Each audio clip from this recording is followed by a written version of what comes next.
vibrations that echo across your red horizons. Prepare your life for the light that grows steadily brighter in the distance.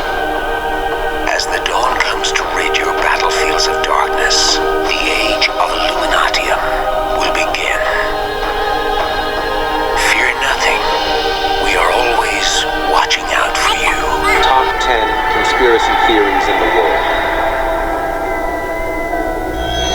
Barack Obama birtherism.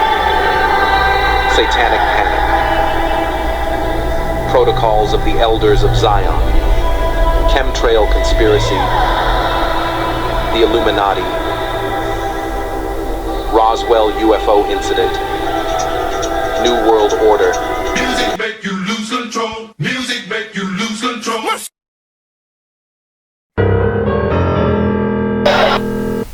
Are you a part of Illuminati? इसके तो वैसे मेरे को अगर मैं लिखने जाऊँ ना तो अंग्रेजी के स्पेलिंग भी मेरे पूरे ना हो। What is Illuminati? वो जो था वो क्राउन चक्र और थर्ड आई की बात।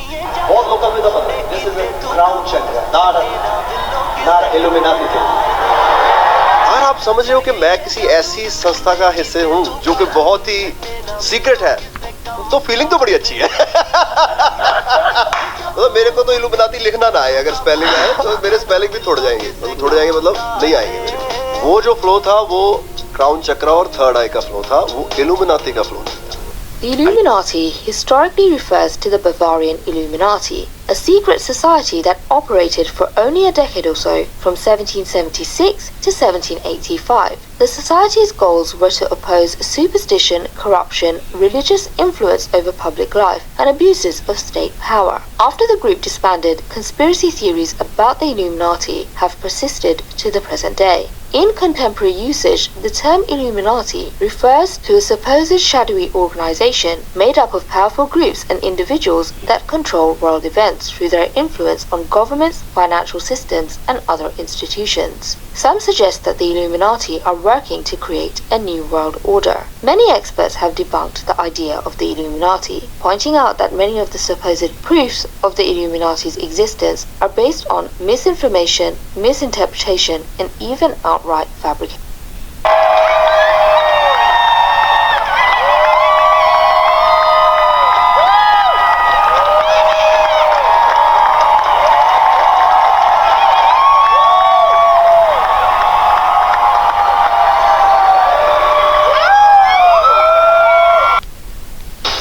I'm Aaron Burnett. What happened to Aaron Burnett's eye? New tonight, The anchorwoman's eye looked infected, half open and swollen, and she was in obvious distress during her CNN show last night. Aaron tried to mask the problem by looking down and turning to an extreme profile. Her guests expressed sympathy. And by the way, your eye doesn't look too bad. Oh, well, it does anyway, but okay. Viewers at home also took note. You looked like you were in a boxing match when one tweet. So, what was going on? Thanks so much, everyone. I have a bad cold, and literally minutes before the show, my eye obviously was affected. Sorry, all. I'm sorry about my eye. It literally happened right before the show. I know viewers have noticed it. I apologize to all of you, but just moments before the show. Anyone who has never had an issue like that, I cast the first stone. Sometimes things happen too quickly to even respond to them. Make you lose control. Music make you lose control.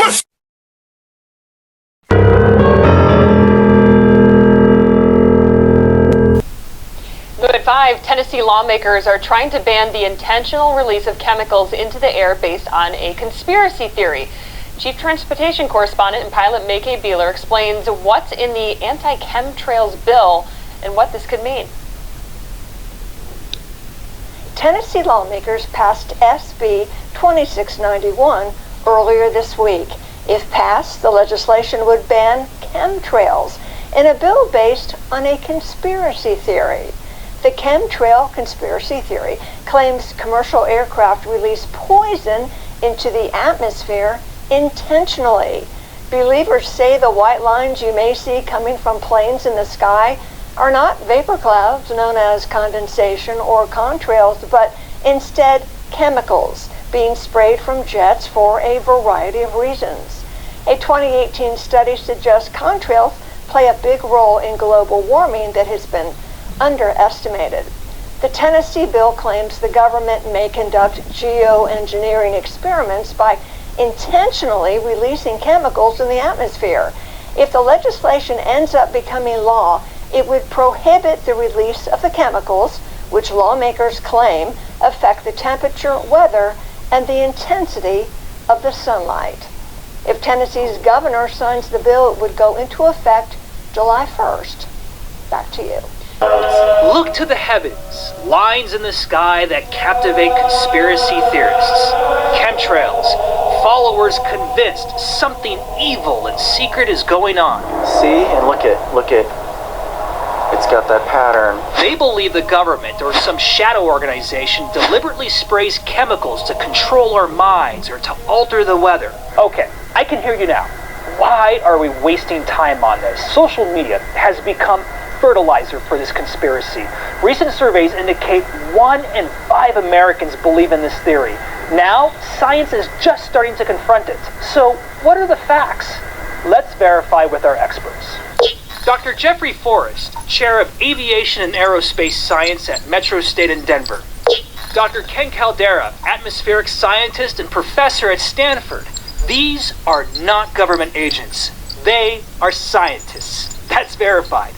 But first, Chris Zadnik of Denver. He's a believer. So I could see a line in the sky. Yeah, right 2 of them. right Yeah. now. So what do you think is going on up there right now? They do tend to put them in front of the sun, which makes sense if they're trying to block sunlight. What would you say is your strongest piece of evidence proving that chemtrails are real? I think, I honestly, it might seem a little bit crazy that I literally have almost 400 videos. 1, 2, 3. X means death. What do you think is going on up there? So, well, what they say is that this is sort of a desperate measure to counteract global warming. Zadnik is quick to say he doesn't trust the government. Can you blame the guy? After all, our government doesn't really have the greatest track record when it comes to telling the truth.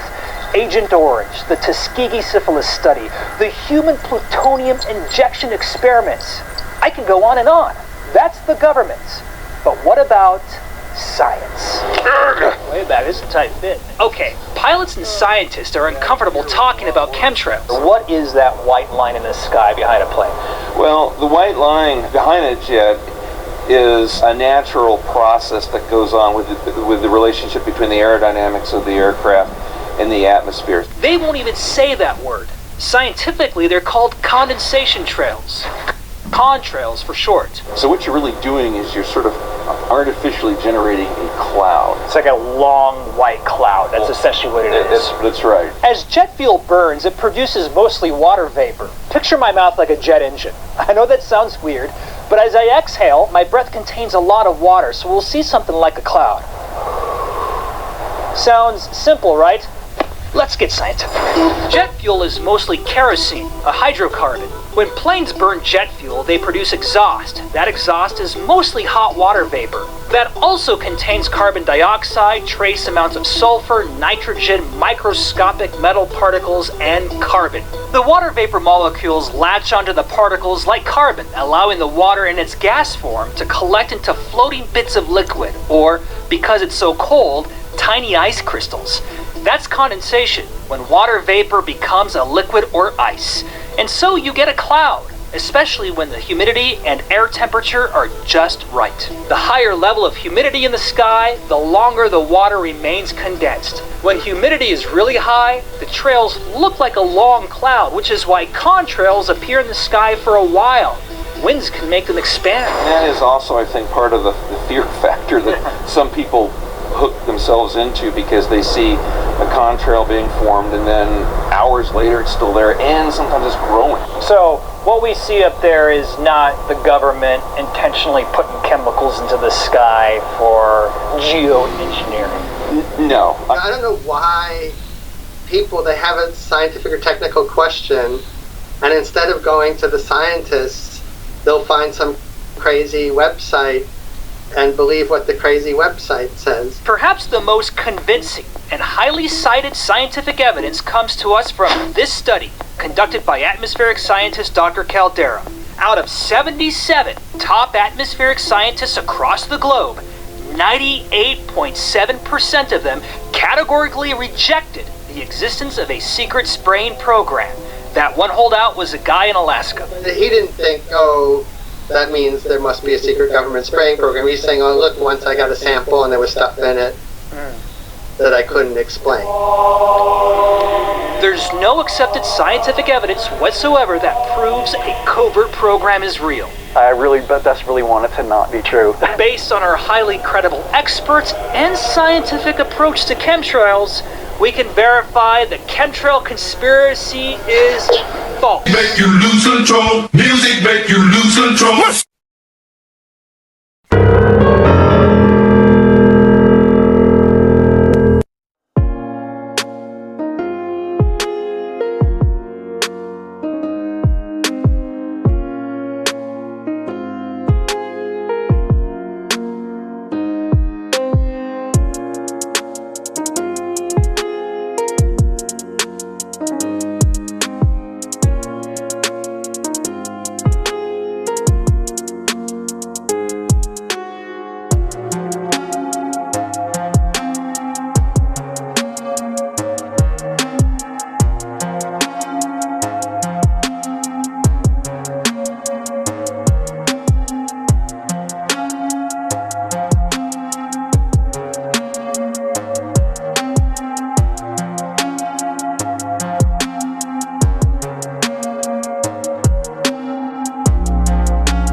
People are saying that King Charles is dead. Now remember, it's TikTok, where the world of lies is allowed. After it was reposted in Ukraine, the British Embassy published a statement denying the fake news. We would like to inform you that the news about the death of King Charles III is fake. So what do you think? Is it a cover-up?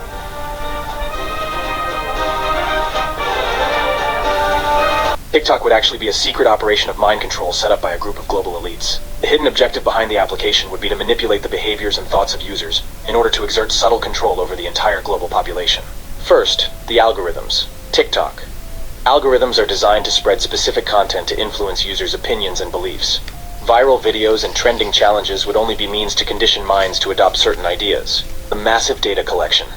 The application would secretly collect personal data and information about the browsing habits of each user. This data would be used to create accurate psychological profiles, thereby enabling further customization of manipulation. Subliminal messages. Users have discovered hidden subliminal messages in certain TikTok videos. These messages are believed to be designed to trigger specific emotional responses and control behaviors. Could this very video be a part of it? Political influence. TikTok would be used to influence.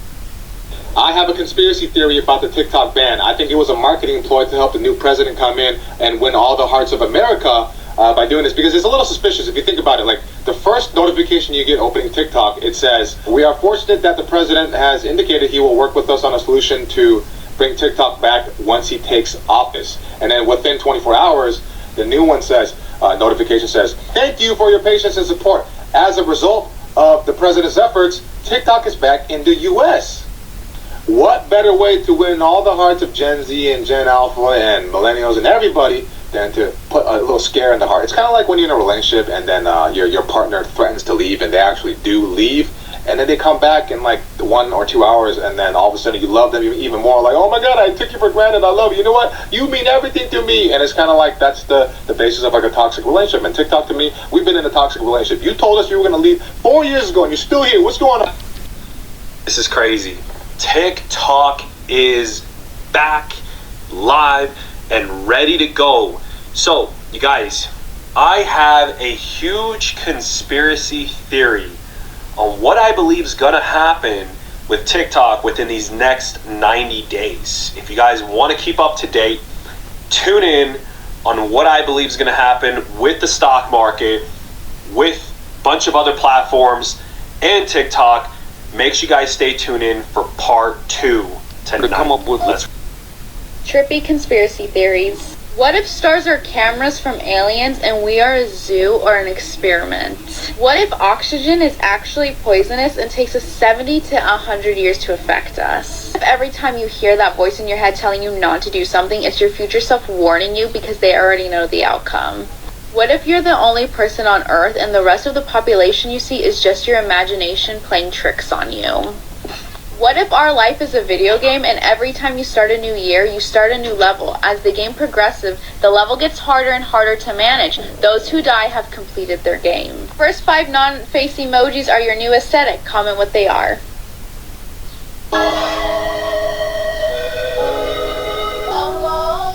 And they say if we'll only avoid any confrontation. The world's scariest conspiracy theories. Here we have conspiracy theories from the most well-known to the darkest, and today we're going to be starting off with tier 1. And the first conspiracy theory is Michael Jackson may not be dead after all. And this theory starts out with Michael being at his own funeral in disguise, wearing prosthetics and makeup to cover up. Believe it or not, but Michael has done this before to disguise himself from the paparazzi. There was also no open casket at his funeral, which means nobody ever saw his corpse. Now in this video, you can see the ambulance that took Michael to the hospital, but when they got there, a figure that looked almost identical to him hopped out looking perfectly fine. Also, his daughter uploaded this photo in 2016, and in the back seat, you can see a figure that looks like Michael sitting there. Finally, You lose control. Music make you lose control. What is at stake is more than one small country. It is a big idea, a new world order, where diverse nations are drawn together in common cause to achieve the universal aspirations of mankind: peace and security, freedom, and the rule of law. So I say we must clean the house of white America of racism. Americans who are in the white majority should be proud to stand up and be heard denouncing the sort of racist rhetoric we heard on that tape, so loudly and clearly denouncing it that our black fellow citizens can hear us. White racism may be black people's burden, but it's white people's problem. We must clean our house. Tonight, President-elect Trump revealing he has not spoken with Vladimir Putin since his victory, as he receives a flood of calls from world leaders. The Russian president, though, publicly praising Trump for his bravery during the assassination attempt in Butler, Pennsylvania. Putin speaking today, saying, quote, "He behaved, in my opinion, in a very correct way, courageously, like a real man." Fred Pleitgen is out front.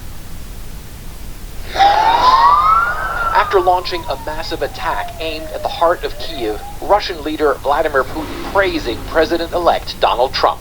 I would like to take this opportunity to offer my congratulations on his election as President of the United States, Putin says. So you're willing to talk to Trump? The moderator asks. Yes, we're ready, Putin says. Indeed, President-elect Trump seems willing to talk to Putin as well. Legendary journalist Bob Woodward writing in a recent book that the two men have had a number of phone calls, up to 7, since Trump left office. Trump reportedly gifting Putin COVID tests in the early days of the pandemic when those tests were scarce. And Trump himself has often praised his relations with the Russian president, even siding with Vladimir Putin over the U.S.'s own intelligence services after Russia's interference in the 2016 presidential election. My people came to me, Dan Coates came to me, and some others. They said they think it's Russia. I have President Putin. He just said it's not Russia. I will say this, I don't see any reason why it would be. As Russia continues its full-on invasion of Ukraine, gaining ground especially on the Eastern Front, the president-elect still saying he'd be able to end the war fast. They're dying, Russians and Ukrainians. I want them to stop dying. And I'll have that done in 24 hours. If we had a real president, the president that was respected by Putin, he would have never invaded Ukraine. But the Ukrainians fear Trump might cut off military aid to Ukraine altogether, forcing the country into a de facto surrender and loss of territory.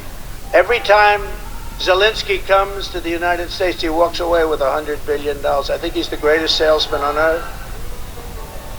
But we're stuck in that war unless I'm president. And when pressed to answer whether he even wants Ukraine to win the war, Trump simply won't say. I want the war to stop. I want to save lives. And you know, Aaron, Russian leader Vladimir Putin also saying that if Donald Trump were to call him and say, hey, Vladimir, let's meet up, he certainly wouldn't be averse to doing that. In general, the Russians are saying that they are looking for countries to call them and reestablish relations. Aaron? All right, Fred, thank you very much. And I want to go now to Fareed Zakaria, host of Fareed Zakaria GPS. So Fareed, Trump wins, Putin comes out and hails a, quote, completely new world order. Is it?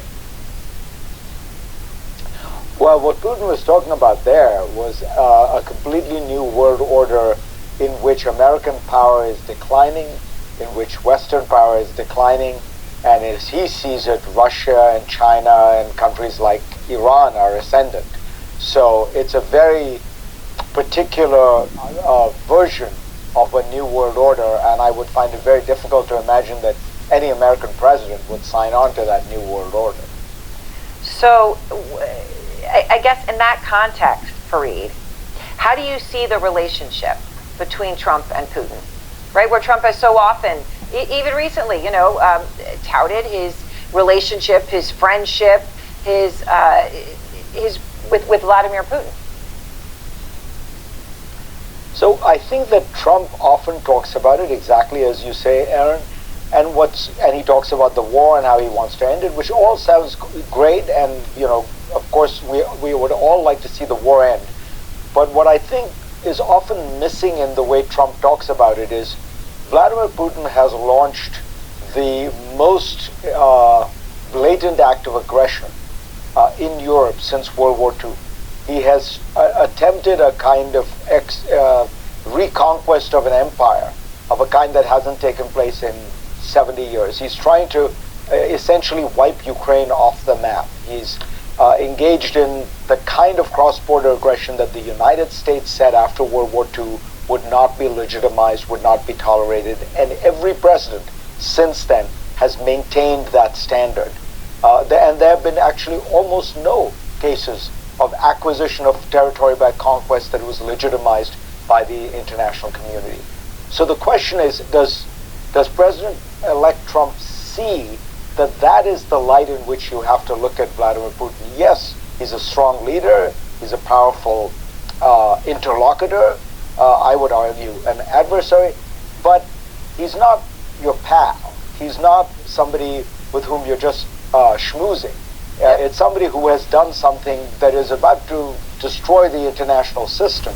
When I did The Grinch, literally the makeup was like being buried alive every day. And then Brian Grazer came in, and being the fix-it man, and came up with a brilliant idea, which was to hire a gentleman who is trained to teach CIA operatives how to endure torture. If you're freaking out and you start to spiral downward, turn the television on, change a pattern, have someone you know come up and smack you in the head, punch yourself in the leg, or smoke as much as you possibly can. So I was this Grinch sitting